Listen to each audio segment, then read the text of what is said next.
Steve Kerr returns to the bench, now 2-0 in the NBA Finals. And, of course, as John Wooden said, you want to be a really good coach, you have to have the best players.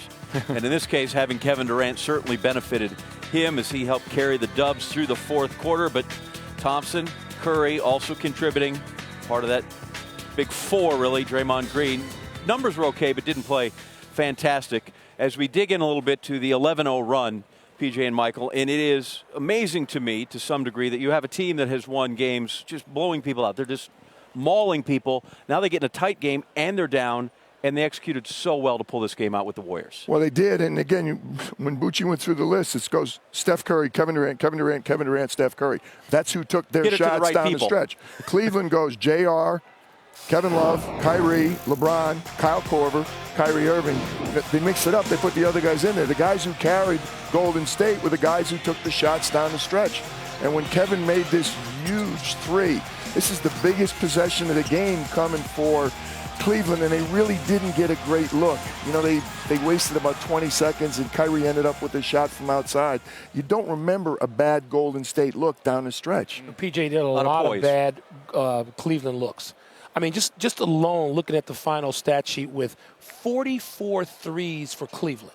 That's nearly, essentially half their shots in this game were three-pointers. And it was a lot of what you said. Shot clock running down, launching some threes. J.R. Smith didn't have a two-point attempt. They are not such a great three-point shooting team that their attack can't be more varied than that. Well, they had been through the playoffs till they come in here. But you could say that's the story. That there's 3 games now played. Golden State is 46 for 109. They're 42%. Cleveland is 31 for 104, 29.8, under 3. Here's the Cavs when they're trying to close. Kevin lost it on the way up. He thought it was foul. That's a good look from Kyle Korver. It doesn't go. Kyrie goes in. Oh, this is a step-back three. This, to me, was a tough shot right there. That's the biggest possession of the year. Andre Iguodala gets a hand on LeBron. He's taking a 3. They're down 3 with 12 seconds to go. You know, we saw they don't even get a shot. Well, there were some tough decisions there on the part of the Cavaliers and what shots they were taking. There was great defense in every one of those plays we saw. Right down to getting up in LeBron and Andre Iguodala. We saw that from him last year. Mm-hmm. He's no stranger to having to do that with LeBron James. But the defense that Golden State played in those final possessions, PJ, the poise they had, Steve Kerr spoke to. Really, the entire fourth quarter, their defense was exceptional. And Steve Kerr talked about it himself. There's no question LeBron is exhausted. Second half, and particularly in the fourth quarter. I mean, it's really very difficult what they're trying to do. But if you look, LeBron's trying to involve other players. The shot that looked like it might have clinched the game for Cleveland, LeBron comes down the lane and everybody kind of gasped because they thought he was going to dunk it. Instead, he finds an open JR, and JR knocks the 3 down. So, again, LeBron tried to involve other people, but Golden State's defense didn't allow those guys to finish. And as you look at that, he had his 9 assists, but 24 of his passes. That means they didn't convert 15 of those, and 2 for 9 in the fourth quarter when they needed to execute, and they ended up with just 19 points. All right, you mentioned the J.R. Smith 3. Then he took another 3. LeBron got the got the offensive rebound, though. We saw the missed layup by Love, tough layup. Irving had a drive-in layup, he missed. James had a 12-foot fadeaway, he missed. Then they called timeout, Michael, and it ends up in Kyle Korver's hand. We mentioned Steph, KD, but here it is, a big shot, big moment, less than a minute to go, and it's Kyle Korver taking a corner 3. But I'm okay with that. They acquired Kyle Korver for a reason, and that's the reason. A game like this is the reason. You know you're going to play a team with as much firepower as Golden State, and you've talked about it, you considered it. And let's face it, the Cavaliers have been playing Golden State the whole season.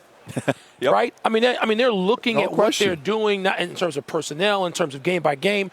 And you should be, if you're not going to be okay with Kyle Korver having the ball in that situation, taking that open shot, then why have him? Well, the 2 guys stepped up and did as much as they could. Kevin Love, to me, was excellent the first 2 games. I mean, Kevin Love was 1 for 9 tonight, 1 for 7 from 3. Mm-hmm. Did he play hard? Yeah. Did he do a lot of good things? Yeah. But the shots didn't go. We said before the game, the big 3 all had to show up. You could certainly make a case 2 of them showed up big. Kevin Love had a very tough shooting night. They can't win without all 3 of those guys having not good games, excellent games. Right, the performance of Kyrie Irving kind of goes for naught as we wait to hear from Ty Lue to talk about his team. Kyrie Irving finished, again, in the paint. He's remarkable to watch because everyone seems like if we're playing horse, you're out. And he continues to do that, and he comes through with 38. And now we go, he was a huge difference maker from games 1 and 2. And yet it's still not enough. At one point, Kyrie was 15 for 18 inside the arc and 12 for 12 in the paint. 12 for 12. I mean, that's how just on it he was. You talk about, best finishers in the game. I don't know how anybody under the rim can be mentioned in the same breath as Kyrie Irving. But yet, 3 assists. You go back to some other things. I'm, watching the game with Paul Pierce and Chauncey and Jalen. All along, they kept saying there's a bit of rope-a-dope here, and we heard Steve Kerr refer to it. They are tiring themselves out. Kyrie, as great as he is finishing, and he's keeping them in the game on some level, there's no ball movement. You don't have others involved, and Kyrie and LeBron are not going to beat the Golden State Warriors tonight. Look at your assist totals. The percentage of assists that Golden State had versus 28, 29 assists and 40. And only 17 assists out of 40, the same number of baskets at home. Too much pressure on individuals to create the shot. Well, we got a great game finally in the finals, and certainly the playoffs. There hasn't been a lot, but the largest lead was 8 by the Warriors, 7 by the Cavaliers. Ty Lue is making his way to the podium. Some interesting questions to ask him strategically down the stretch. His bench is terrible. There's not much he can do there. They're lucky that Korver at least gave them a couple of threes tonight and played some decent defense, and he was a plus